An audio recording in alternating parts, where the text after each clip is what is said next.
Welcome to Season 6 of the Stories in the Cemetery podcast. This season, we're shaking things up a bit with deeper questions into the paranormal. And to do that, your host, Nicholas McGurr, has invited the owner of Tales from a ghost hunter, Joshua Amen, to be his co-host.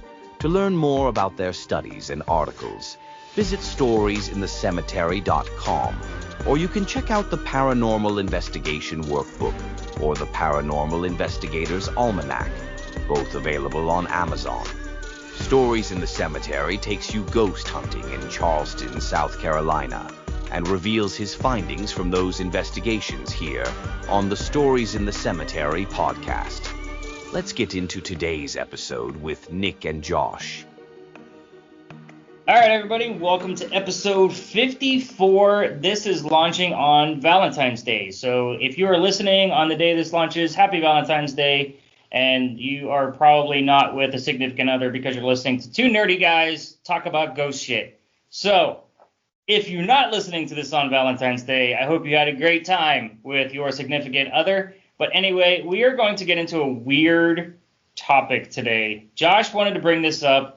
And this topic is nuts, Josh. Like, you sent me down this rabbit hole, so I'm gonna let you at least announce the topic, and we're gonna start this discussion because it's weird, man. Yes, it is. All right, so everyone meet Pearl Curran, a St. Louis housewife, who somehow, some way, channeled a 17th century spirit that went by the name of Patience Worth. So, in one way or another, it's her own little love story, where she met her best little friend, and Pearl lived in the year 1919. I think she was born in 1988. So she would have been. Her last year of education was grade 9 in 1902. So I think you misspoke there. You said that she was born in 1988. Oh, sorry, 1888. There you go. I'm like, wait a minute. That math isn't mathing. It does that sometimes. That's why I don't use math. No. Use more than I thought I would. Damn teachers. Yeah, I know, right? Damn ghost hunting. But, we're literally going to be discussing a woman who has a claim that she channeled a ghost, starting off with a Ouija board, and she started writing down and telling all of the stories from the ghost that was named Patience Worth. Pearl Curran is the author who wrote all of these things down, but the reason why I wanted Josh to introduce this is because it's his idea to want to discuss something, and I think it kind of falls into our line of work just based off of the fact that it started off with a Ouija board, which most people are uncomfortable with. And I'm always going to argue that a Ouija board is no different than a spirit box. But at the same token, Josh, why does this story fascinate the hell out of you so much? I know you want to get into her tale and what this all what she went through, but why did you bring up this specific topic for the podcast? So I love this topic because it's paranormal meets writing, and that's exactly what you do for a living. I was like, this is perfect. It comes from a writer's standpoint where you can actually dissect the writings themselves. Being a writer and having the education for it. And then it also shows this paranormal aspect of things, because when you look at it, you got a 9th grade education woman in the early 1900s writing in Old English and writing, about places she's never been, and accurate information from time periods that she never lived in, and people said that, unfortunately she was not a very bright individual. Yeah, so I read that too in my research. Yeah. So I was like, this is fascinating. And like I said, it fits so well into your wheelhouse. But as much as I appreciate you're thinking of me as a colleague, I'm gonna like just be upfront and honest. Like we haven't like gone into the discussion about this yet, and I wanted it to be a genuine reaction to each other. So the Stories in a Cemetery listeners already know that I don't script a whole lot of things. I might have some notes. I might have, a few little passages that I might read, but I wanted a genuine reaction from you as we're going to go through this, because I'm going to come at this with a skeptical point of view based off of what I read. Now, I'm also going to be honest that I did not read the actual work that she wrote, through, I guess, via channeled through Patience Worth. I did not read the actual work. I understand that it's in an Oxford English tone and writing style, which as with my training, yes, I know exactly what that means. But I also read that in other instances that it was mixed in with modern day writing style, which for the times, it was like, 1922, 1938, like in between those brackets, I believe.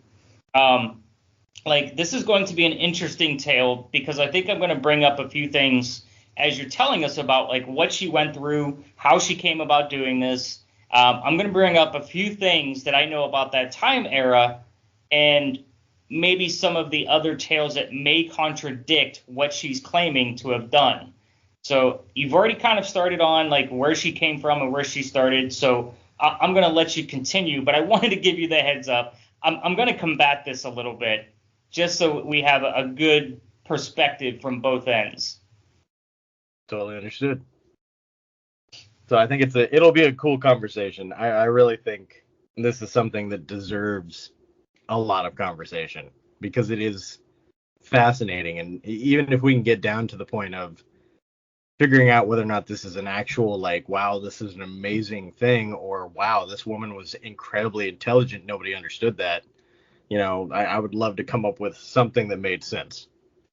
And I would love to have a resolution after an hour-long podcast. I just don't know that is going to be in the wheelhouse for today's work. I think just the discussion of it and maybe bringing some different perspectives on both of our ends, because I want to believe this story. I really, really do. And I'm hoping you have some information that may convince me otherwise. So, again, let's get into I think you were about to start like her origin story, like how this all, began kind of thing. So I'm going to let you take it away. I'll interrupt and intervene with a few chuckles when I guess feel fit. So, of course, we'll take a halfway point pause for a sponsor break. But let's get into this, man. Tell me, like, what the hell's going on with this lady? This lady had she was just your average woman. Completely average housewife, married a wealthy man. Her friend came over one day and she wasn't interested in anything. Like, she really did nothing. All of her friends and people that knew her described her as just blah. Like, she was just this bland housewife. It's the plain Jane. Over, yeah, and they convinced her one day to use a Ouija board. And it just poof, like from this thing, it just came into all of these things. So she started this in 1913 with a Ouija board with her friend, and somehow got in contact with the spirit, naming herself as Patience Worth, claiming to be a 17th century writer. And so, do you have the exact quote from the Ouija board in front of you? If not, I can bring it up.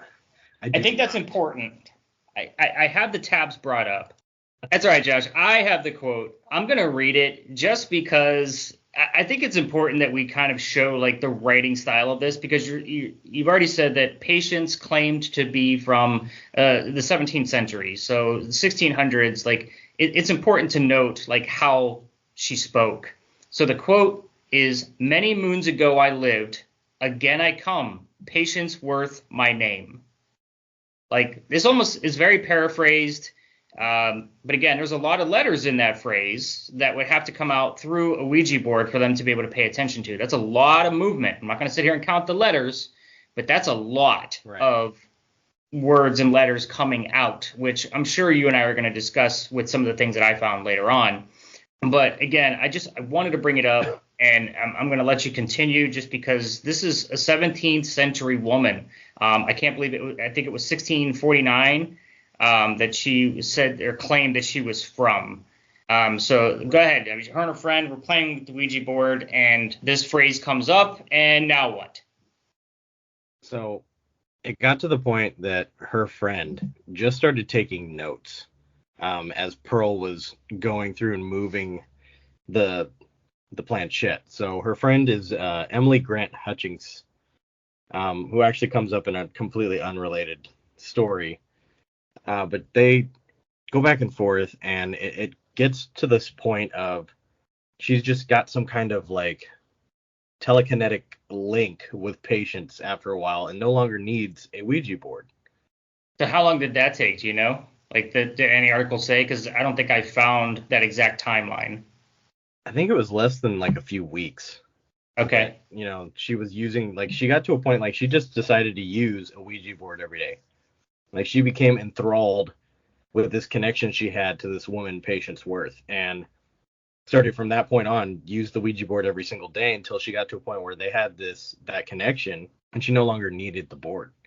And then she starts saying, you know, that she wants to write out all of her lyrical or all of her works. She wants to do all this writing. Now, the amount of writing that this spirit had her doing is insane. I mean, she's got the book Hope Trueblood, which is written in like Old English, with some modern, you know, kind of like throw in. She has the Sorry Tale. She has the Gospels of Jesus Christus according to Patience Worth. There's the Pot Upon the Wheel. There's an entire book of like poems and like poetry that she just came up with on top of all of the stuff that people came in and just started asking of her. One of the most notable is actually a poet, Edgar Lee Masters, who showed up in 1919 because they just had people that would come and like come to see her and ask things of Patience. So this is what he actually asked Patience to do.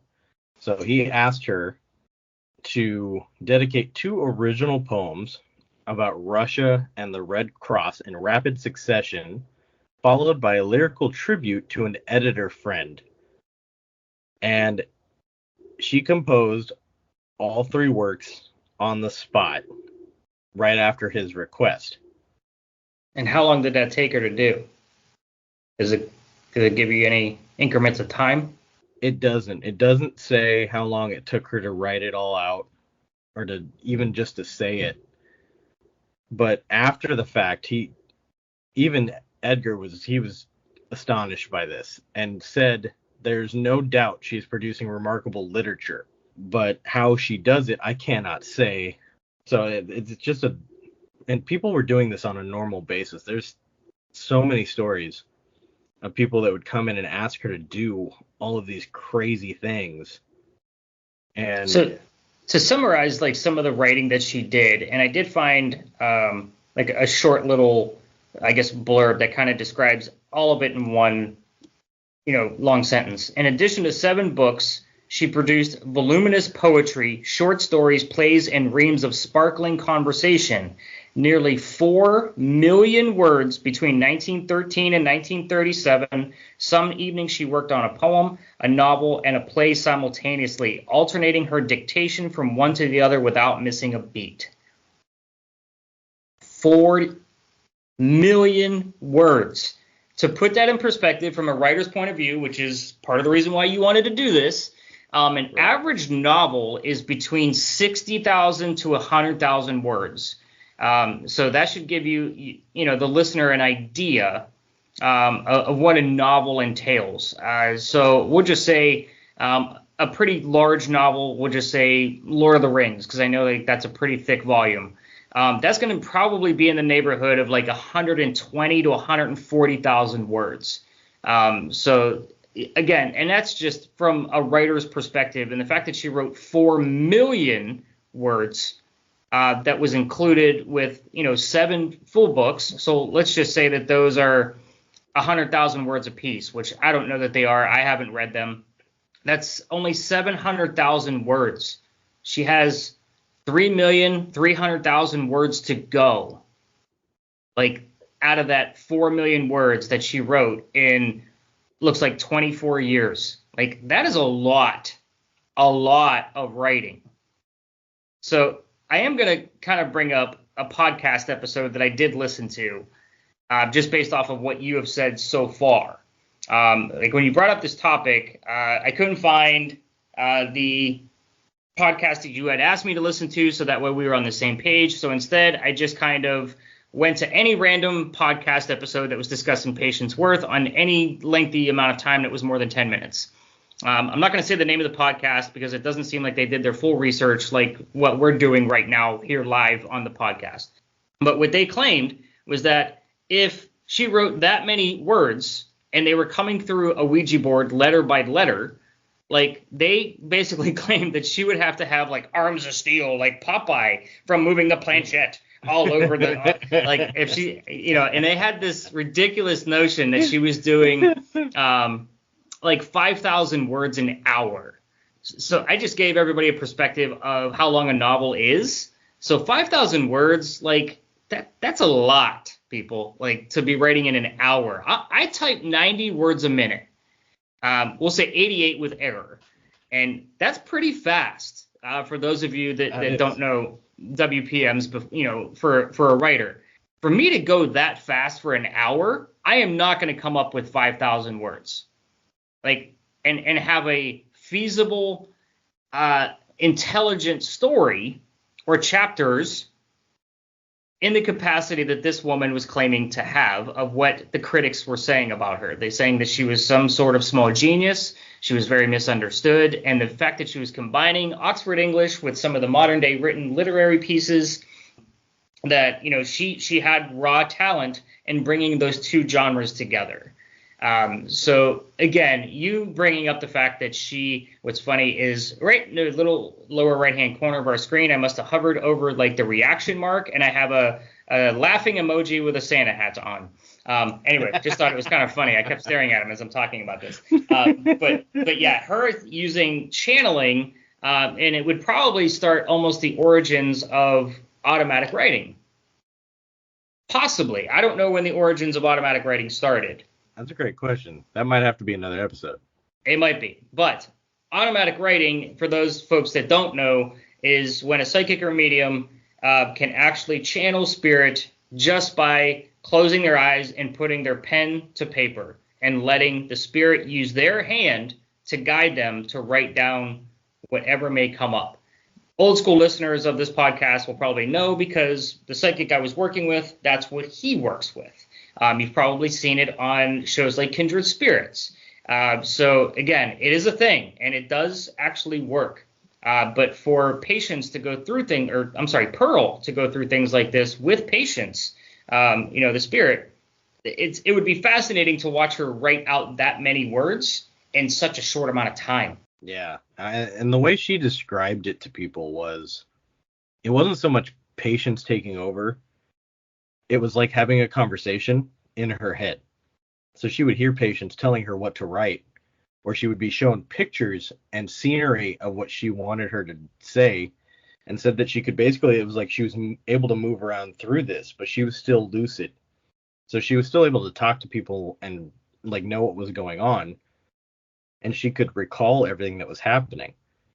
And funny enough, near the end of their like working relationship, she lost her husband. I believe she lost a friend, and their relationship started to wane. And then she kind of disappeared off into nothingness in 1938. And she was never really brought up or spoken about again after that. But she would always talk about how Patience was mean to her and told her she was stupid and told her that, no, you're misspelling that, or no, that's not how I told you to write it. So there was like a period of time near the end where like she was telling her friends how horrible it was to have to do all of these things and how Patience was mean to her. So like, this is insanity, man. You imagine you have some like 17th century ghost telling you to write a book and calling you stupid during the process. Well, wasn't Patience herself claiming to be like a Mormon or some very strict religious person? She was supposed to be. I guess my point is, with anybody that is claiming to have a strong, I guess, relationship with their God, especially somebody through like a Mormon faith or, anything of that, I don't want to say like extreme, but very strong faith, I wouldn't imagine that she would have been very, I don't know, I guess mean is not the right word I'm looking for it here, but almost like disrespectful.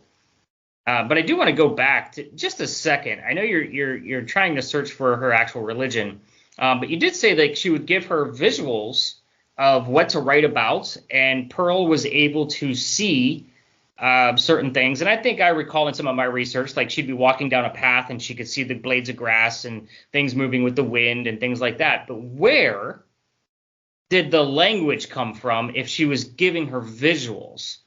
So if she's walking down a path and the blades of grass are moving, she's going to describe it in much the same manner that I just did, not from an Oxford English type of tongue to come through. I think that's where I get lost with some of this is like, unless she was literally writing exactly what Patience was saying, word for word, where did the language come from? Like the these and thous and thine own and that kind of language is very rich. And even from an early 20th century person like Pearl, like it's not exactly easy to read. I guess that's where a lot of the questioning that I have would come into play is if she's giving her visuals, where is the language coming from? Because you would have to adapt the language to somebody who's speaking it in a natural tongue. No, very true. It's weird because there was a point in some of the stories that I find talking about how she was, like Pearl was surprised to see more modern English starting to come out in some of the writings. Because for the most part, she was having her write in like an archaic language. It was Old English. It was something she didn't quite understand herself. Right. And a lot of people say that no, Pearl was just a genius. She was just this genius that nobody noticed. I don't think enough people understand how hard it would be for her to be that ingenious and to have that much knowledge and education with what she was given. Because we're not talking current day, a ninth grader who writes essays, and is told to read books and all this stuff. We're talking 1902 ninth grader. Because she would have been in high school, ninth grade-ish.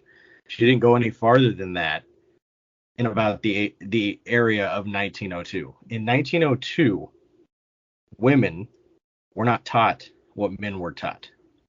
They were taught to be able to write a letter, a proper letter. They were taught practical skills. So they were taught gender roles. They were taught things like keeping a home and like taking care of their husbands. Like they were taught to go find a man in school. And that this isn't to be sexist or anything else. Like this is literal history of what was taught to young girls at that point in time. So reading comprehension was not a focus.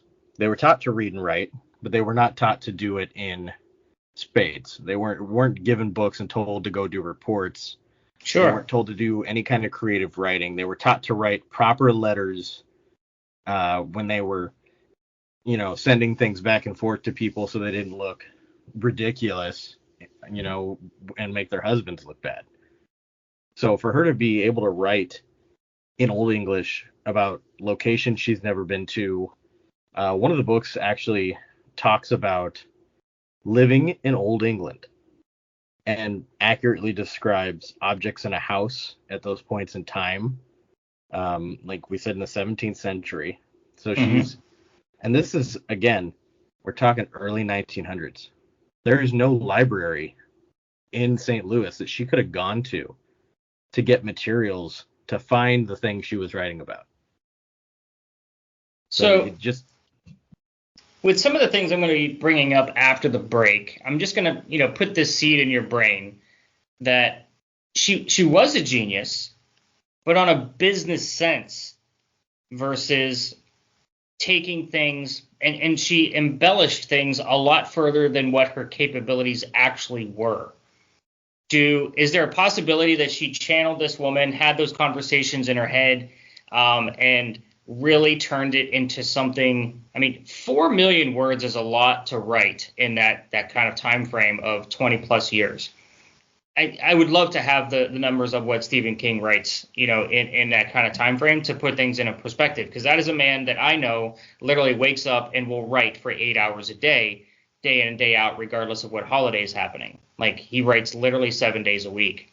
I would love to know what his word count is in that time frame to kind of put it in a perspective. But at the same time, is it a possibility that Pearl Curran had a capability to channel and work with somebody that was dead 300 years prior, 250, maybe 270 years prior, and to be able to work with her to make a much bigger business for herself as far as her writings go? Do we feel like that's a possibility, that like what she did here was like, oh, I have this capability, how do I make this to where I am wealthy and well off and my family will be taken care of once I'm gone? Which is, you want your legacy to live on. I get where you're going with the education. Like, I completely understand that, because if you haven't seen Handmaid's Tale, the television show, like, that's a perfect description. Or if you haven't read the book, you just described exactly what Handmaid's Tale is like. So I can understand that conservative look on things. That's how women were, quote unquote, kept. They were left out of the loop of some of the educated pieces that men got. And that way women would stay in their place. So I guess another question that I have, do you remember on the cover of the book that you read, did she use her full name of Pearl Curran? She did. So, and I don't know if it's the versions now, but it says Pearl Curran Writing as Patience Worth. That's how they put it on the books. So the reason why I'm asking is because back in those days when women did write books, they didn't use their first names. They only used their initials, because they didn't want the reader to think that the book was written by a woman. So technically, she would have probably put, like, we'll just say her middle name is Lynn, because it's pretty common now. She would put P.L. Curran on there, and that way it wasn't looked at as a woman wrote this book, and therefore it is not as intelligent as, what a man could write. I honestly, I don't know what the original books look like, but like you said, after the break, I have some interesting information I can actually talk to you about pertaining to the questions you were asking as far as financial gains. Okay, that's perfect. And with that, let's take a quick sponsor break. Hey, bearded ghost hunters. Are you taking care of your beard with all natural products? The Magnanimous Beard Superstore has everything you need, from beard oils, shampoos, beard butter, beard balm, and so much more. You can have any of their products scented with one of their amazing 45 cents. Head over to www.yourbeardsuperstore.com and use code GHOST at checkout to receive $5 off your order. Both Nick and Josh use these products daily, and our beards look and feel great and smell great too. Head over to yourbeardsuperstore.com and use code GHOST for your discount on these magnanimous products. You won't be disappointed. If you have a white or silver beard, they even have specialized products that will help keep the coloring of your beard. Use code GHOST at yourbeardsuperstore.com. This ad is Zeus approved. And we're back, guys. Thanks so much for allowing us to put sponsors in the show. Definitely helps move things along. So, Josh, you said you had some questions that you could answer that I've already brought up in the first half. So, come on. You got to convince me, like, that this woman actually had this full ability. Like, what do you got? Throw it at us. So, you talked about financial gain and what she was making from this. So, one of the first things is the people that came to see her and questioned her in her own home, she charged nothing. She wasn't making any money from any of those interactions at all.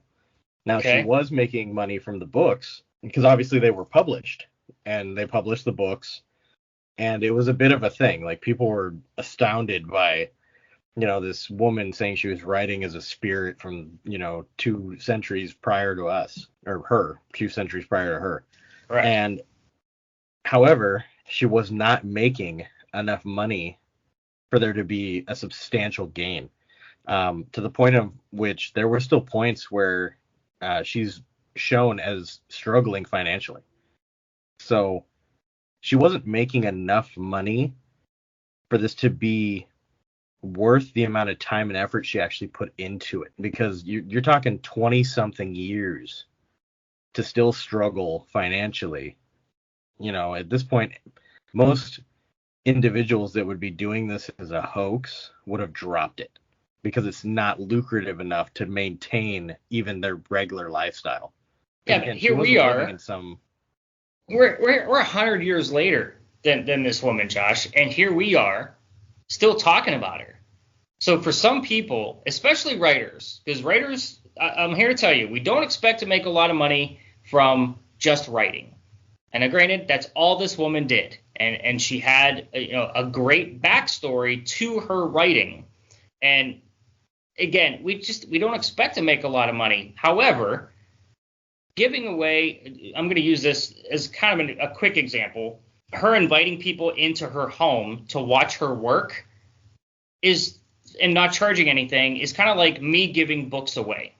So I'm sure you've heard of the book Chicken Soup for the Soul, right? Like it's a very common book. It has many breeds and branches off of it. That book started off, like, it didn't do well at first. But what they decided to do was to buy thousands of copies and give it away. And what that did was it caused people to buy the next version or volume or whatever it was of that story, of that book. And you give a book away to one person, you're going to go tell 5 others without social media. Because we're talking, 70s, 80s here when Chicken Soup for the Soul came out. But that's literally how that book took off. And you can go to a grocery store right now and find a version of Chicken Soup for the Soul. It might be Chicken Soup for the pregnant mother, whatever the version of it is. But you telling me like she wasn't charging people to have, come and watch her work, that to me is still a business strategy. Now, granted, she lived in poor and poverty and was struggling, and that's also something I can understand. So I'm not going to say I win on this one, but I think I'm still not at that convincing rate, like that this woman was literally writing down all of these things that this woman told her. I think she embellished it still. What, do you have another question you can answer, or can I bring up another point? Well, I actually have a little bit of information. So her children didn't actually gain financially from this either. The amount of works, because the early 19th century, we're talking, all sorts of different hardships. So they had hardships financially through the entirety of it, and her children didn't gain financially from the books that were published. Her mom actually, so Pearl actually had the most financial gain from the whole thing and still struggled financially. Okay, so it's about legacy. Legacy is, and legacy for some people like myself is a big deal. I can't tell you how many jobs that I've left because I was not getting recognition for the work that I was doing, or taking things far outside the box and not getting that attaboy when I was done with the project. It was about recognition for me and the legacy that I was leaving behind for whatever company I was working with.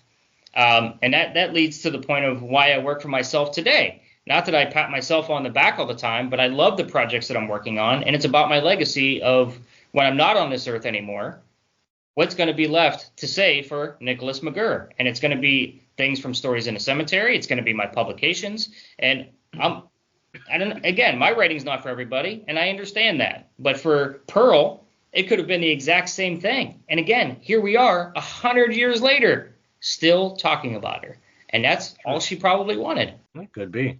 So I am going to bring up something that I found, and this is something that I kind of already knew about when I was reading through some of the story of Pearl and Patience, about spiritualism during that time era. So the spiritualist movement was huge, and Correct. We talked about Pearl was convinced to play with a Ouija board, and we use the word play because we associate it with the board game from whatever year that came out in. But I could tell you that most people that I even say the word Ouija board to from the tours, like, they back off immediately. Like, they don't want anything to do with me saying the word Ouija board, because we have this affiliation of it with it creating imaginary demons and dark entities and so forth and so on. But using a Ouija board, or a spirit talker board, as they would have called it back then, was a common thing. And it was, the spiritualist movement was all about trying to contact the dead. And it was among celebrities. It was a regular thing to do in the middle of the day. You're with friends. Let's have a seance. It was just a casual, let's drink wine and have a seance. That was one thing I wanted to bring up, because the spiritualist movement during that time frame attracted a lot of celebrities, two in particular that I'm not sure if you know the story of Harry Houdini and Sir Arthur Conan Doyle. This would have been right around the same time frame, Pearl Curran, what we're discussing today. And the reason why I bring it up is because Harry Houdini, who didn't have the claim, but people put the claim on him that he could actually do magical things, he never came out and said that. But Sir Arthur Conan Doyle, the writer and author for the Sherlock Holmes series, is infatuated with the spiritualist movement during this time. So, and the reason for that is because his wife, Jean, actually did automatic writing. So he was fascinated by the whole scenario. And if you read any Sherlock Holmes, you'll find a little bit of an infatuation with death and afterlife that goes on with some of the Sherlock Holmes books themselves, the originals. But him working with Houdini, they wanted to come together, but Houdini was out debunking a lot of these fake mediums and psychics, and there was a lot going on, and it just got to a point between Conan Doyle and Houdini that they were no longer friends. Like, they lost their friendship through the spiritualist movement because Houdini was debunking a lot of the charlatans that were out there. And I think it speaks a lot to what we have going on right here in 2025, that we have a lot of charlatans. We have social media to be able to spread these folks that claim to be able to speak to the dead, or read tarot cards, or, have a vision for their client, so to speak. And right. I found something super, super interesting, and I have to bring this up. And I'm sorry I'm kind of taking over the mic right now, but this was too funny to not save for what we're discussing today. And what I found was the Fraudulent Mediums Act of 1951. Hear me out. So this is from the UK Public General Acts. It's from legislation.gov.uk if anybody wants to look it up. I'm going to read it again. The Fraudulent Mediums Act of 1951. Here's what it says. Like, dude, I'm reading this shit and I'm like, oh my God, this is nuts. Let's see. Where do I start? Subject to the provisions of this section, any person who, with intent to deceive, purports to act as a spiritualistic medium or to exercise any powers of telepathy, clairvoyance, or other similar powers, shall be guilty of an offense. Here's what the offenses are. I'm telling you, this is hysterical. Like, I was reading this today and I was laughing. I was like, these folks today just wouldn't be able to get through this because it just describes them perfectly. I can only imagine. Oh, here it comes. Are you ready? A person guilty of an offense under the section shall be liable on summary conviction to a fine not exceeding £50. Remember, we're talking from the UK, or to imprisonment for a term not exceeding 4 months. On such a conviction or indictment, to a fine not exceeding £500, or to imprisonment for a term not exceeding 2 years. So basically, for repeat offenders, like, they would actually go to jail for 2 years plus get a fine of £500. Now, I'm also going to point out that this act of 1951 was terminated in 2008. Okay. This thing was active in the UK for what is that, 57 years?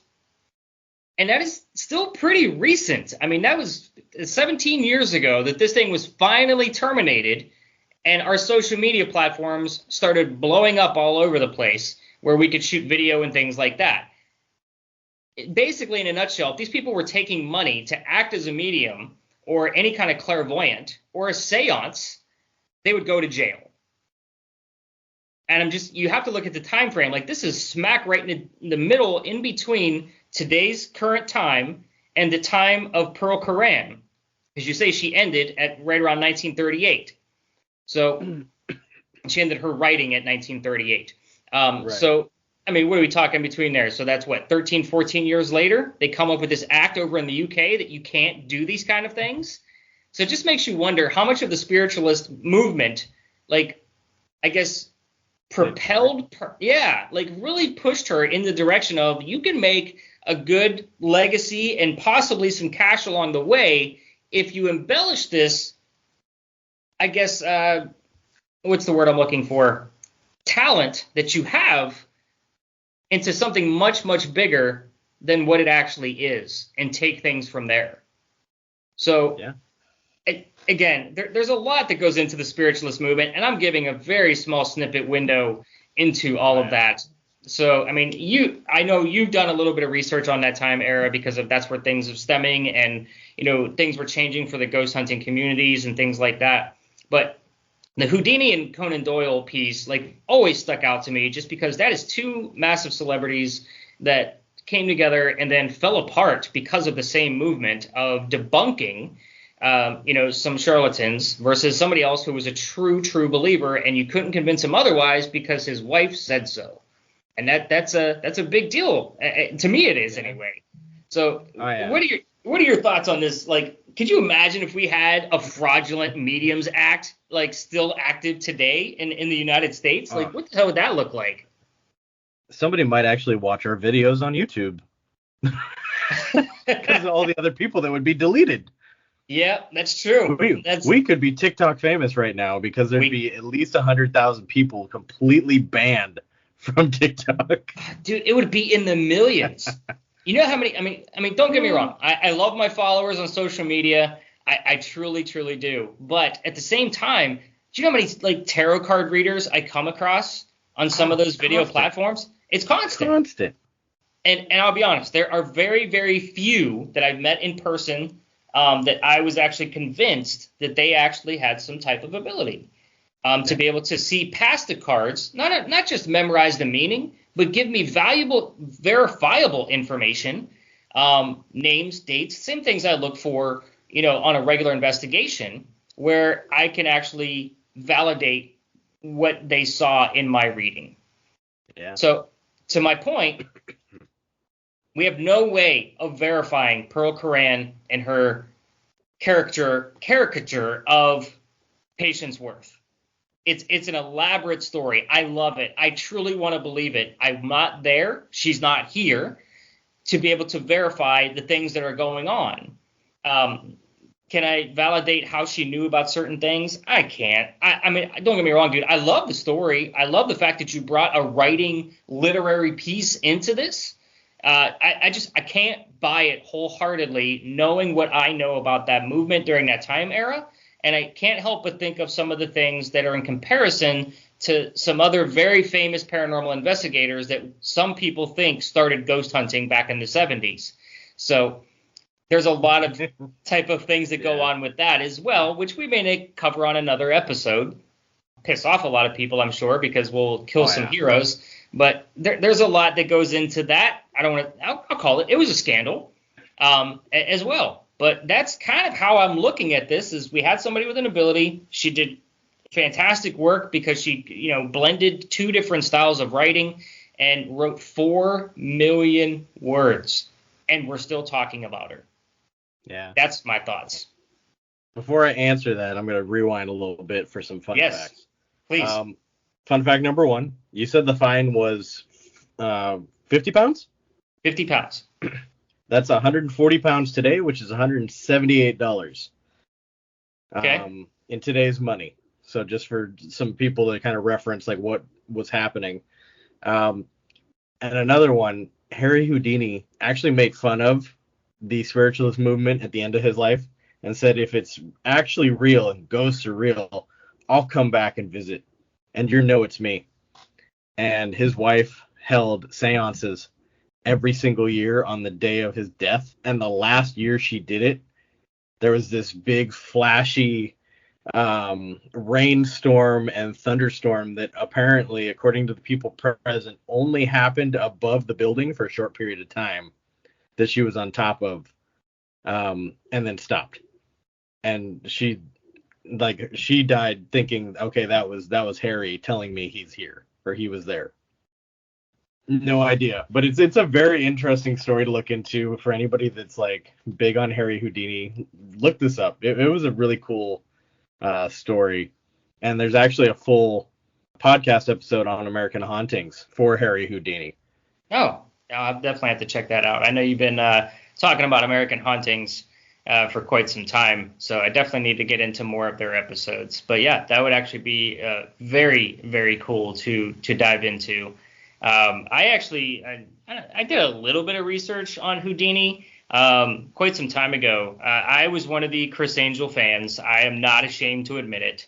I'm still a fan. Like I have his magic kit at home, but I know like Houdini was like his idol. And I know he did a lot of things on Houdini's his birthday or his death date. That's Halloween. Mm-hmm. Which one? Do you remember if it's his birthday or death date? His death date, I believe, is Halloween. Okay, so he always did like some special act on Halloween that would commemorate, Houdini's death on Halloween. And again, I was a huge fan of Chris Angel when he came out, so that's when I started looking into Houdini because I didn't know anything about him at the time. So it was just fascinating to me. But this story, I mean, I know like you're all in. And I think I'm still on the fence. Like, I want to believe it. I want to see it. But again, we're over 100 years later. It'll never happen, unfortunately. True. I mean, there was plenty of people in that day and time that were trying really hard to prove that she was a sham. Yeah. I mean, up to the point of, like, actual scholars. So there was actually a Professor Daniel Shea and a Professor Emeritus, probably butchering that, and he taught English at Washington University, and they studied the case, went in, talked to Pearl, and they said that patients' work scholars who examined patients' work marveled at her deep knowledge of the plants, customs, clothing, and cuisine of several historical epochs, stretching back to the ancients, and at her ability to draw on the vast knowledge without hesitation. Maybe there was some preparation going on during the day, yet that alone cannot account for the material Pearl was producing.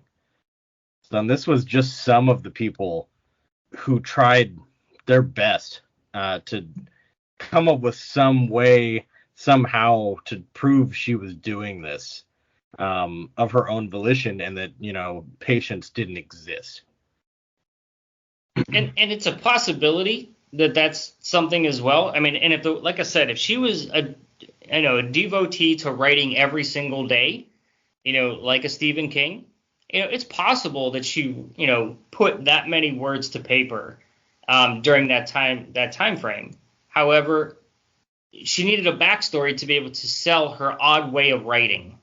And I think the Patience Worth piece is where it came into play. Now, whether Patience was a true person to her, or, if I don't know if Pearl ever actually had her head examined, but again, she probably never had the capability with the technology we have today to be able to determine if there was any kind of like aneurysm style issues or anything like that. I mean, I'm just putting theories out there. There's a lot. I mean, there's no way we can prove that Patience Worth was a true person.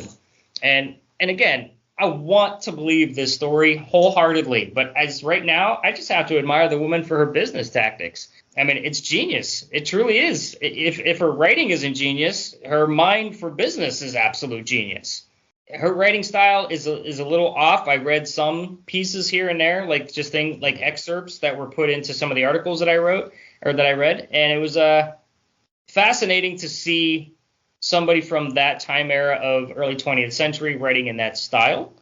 I mean, because obviously with my education, I had to read a lot of different old English style works. So it's very easy. I don't want to say easy, but I can read it with an ease where I'm not going to be slowed down as much as, say, a person without the education that I have. Yeah. But again, love the story. I want more, but unfortunately, I don't think we're ever going to get it. Well, fun fact for you, if you have the time, you can go down to Missouri Historical Society in St. Louis, Okay. and Patient's writings and conversations are meticulously recorded in 29 volumes. 29 volumes to go to Missouri. Wow. So if you ever want more, that's where you'd find it. And for I anybody wonder who's listening that wants to look into this further, that's where you can find it all. I wonder if they have it digital versions of it on JSTOR, like By now they JSTOR.org. have to. Yeah. They have to by now.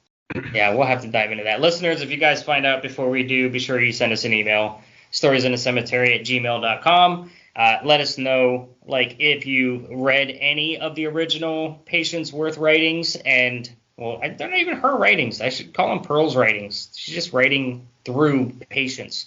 But at any rate, I think we're coming to a close. Like, this has been didn't feel like 55 minutes so far. No, it didn't. Yeah, this one like moved rather quickly, I think. But I mean, do you have any other last fun facts before I get us into a close? You know what? Not that I could just spit right now. There's still so much in this story. Yeah. We could probably do half a season just on this whole story because there's so much else that goes into it. But people that are interested in Patience Worth, I would recommend you buy a book that she wrote and attempt to read it, because I've read things in Old English. I've read, the Paradiso, in Dante's Inferno, like that 3-book series, and that's a hell of a read. And I want to say Pearl's writings are not to that level, but they're underneath it by a few steps. So it's definitely above your average reading level. And the story is just insane. I could research this story forever and try to understand more about it, because it's just such a brain tingling story to try to wrap yourself around. So I would definitely encourage people. And I did come across a few biographical type pieces of people trying to unpack this mystery. So it's not just about just reading her writings. I think, to get a really good snapshot, 29 volumes, that's a little excessive. I'll agree with you. Read one of her books, and then maybe one of the other biographical books about, Pearl's life and how this all came to be, to really see how the mystery, came to be. But to fully unpack everything that happened, none of us are Pearl Curran, so we're not going to truly know what happened during those 20 plus years and through the remainder of her, I don't know what the word is, life of poverty was actually like, trying to make this work. There's a lot, like Josh said, to really go through here and unpack. But it is a fascinating story. And I think we really wanted to dive into this because it was a Ouija board story, and it kind of shows, you can get some good out of a spirit talking board, and it was a common practice, back in the early 1900s, I think it was all the way back to the 1860s, of when people started using them. But it kind of revived in the early 1900s, and then moving into the Depression kind of put a damper on it, and then it came back after. Right. So, I mean, obviously all focus was on the war, and then, people didn't have cash, but, they were still mingling with each other. So, again, it probably revived back and forth a little bit. And now I would say we're in a spiritualist movement now again with some of these folks that, the amount of quote unquote paranormal investigators that are out there, people Sure. that are claiming mediumship, any kind of psychic ability, so forth and so on. I mean, psychics, back in the day were well known for being a psychic. Now, I mean, I could come across 12 people in a room and 3 of them will tell me that they have psychic ability, and it's just, again, I'm not buying that either. Not until I have verifiable proof that I can validate. And that's just kind of the way I think our world works today, is everybody thinks they have something going on. And don't get me wrong, as I read this story of Pearl, I thought, what could I do as a writer? What, cockamamie story can I come up with? That's my background. Again, it's fascinating, but I feel like I needed more. Maybe I'd want to see some visuals, maybe some video of her working. And I think I mentioned Bashar on another episode, but Bashar, has a claim to channel an alien. It's fascinating to watch. I want to see those predictions that he's been making come true before I can say, okay, I buy your story, man. Good job. But again, that's today's world. And how would Pearl have done in today's modern technological world with this kind of story? Would it have even landed anywhere for anybody to even know about it with, A, the amount of people in the world today, and 2, with the, clutter of video that's out there on the internet, on television, on YouTube, that would she even come to the surface of somebody that had this ability to begin with? True. Makes you I really think think. nowadays she'd get lost. Yeah. She wouldn't even be talked about at this point in time. Correct. So on that, I think we got to end this episode, man. Like it's been a good one. I think we have more to discuss. Maybe we'll do another one later on to further discuss. Maybe call it a part 2 and have people refer back to this one, at a much later date, because I know we have other major topics in the paranormal field that we have coming up in further episodes, that things that I haven't brought up with the podcast before, which is going to be super badass to have somebody to, go back and forth with, here, instead of me just talking for 30 minutes and it's an end of an episode. But anyway, to end the episode, we are going to, of course, refer you over to our TeePublic shop. That is the Sitzy store, SITC, for Stories in a Cemetery. I believe I'm up to 52 or 53 designs up there now. Just put up a few new ones. We're recording this during the holiday season, so there's some holiday shirts up there, ghost holiday stuff. It's all paranormal.